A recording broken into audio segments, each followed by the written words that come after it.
বাংলাদেশের অন্তর্বর্তীকালীন সরকারের প্রধান উপদেষ্টা নোবেলজয়ী ডক্টর মোহাম্মদ ইউনূসকে অভিনন্দন জানিয়ে চিঠি দিয়েছেন নেদারল্যান্ডসের প্রধানমন্ত্রী ডিক স্কুফ।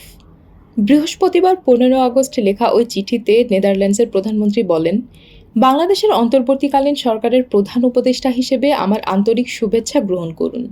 সামনের গুরুত্বপূর্ণ কিন্তু চ্যালেঞ্জিং কাজগুলোতে, বিশেষ করে আইন শৃঙ্খলা পুনরুদ্ধার, জবাবদিহিতা নিশ্চিতকরণ এবং গণতান্ত্রিক নির্বাচনের জন্য বাংলাদেশকে প্রস্তুত করার ক্ষেত্রে আপনার পূর্ণ সাফল্য কামনা করছি।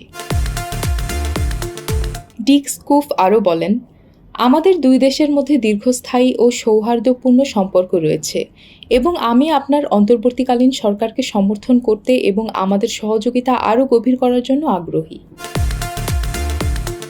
উল্লেখ্য, গত 5 আগস্ট বৈষম্য বিরোধী ছাত্র আন্দোলনের মুখে প্রধানমন্ত্রীর পদ থেকে পদত্যাগ করে দেশ ছাড়েন শেখ হাসিনা। এরপরই বিলুপ্ত হয় মন্ত্রিসভা। পরদিন 6 আগস্ট ভেঙে দেওয়া হয় দ্বাদশ জাতীয় সংসদ। এরপর 8 আগস্ট শপথ নেয় অন্তর্বর্তী সরকার। পরে 9 আগস্ট শপথ নেওয়া প্রধান উপদেষ্টা এবং অন্য উপদেষ্টাদের দপ্তর বণ্টন করে প্রজ্ঞাপন জারি করে মন্ত্রিপরিষদ বিভাগ।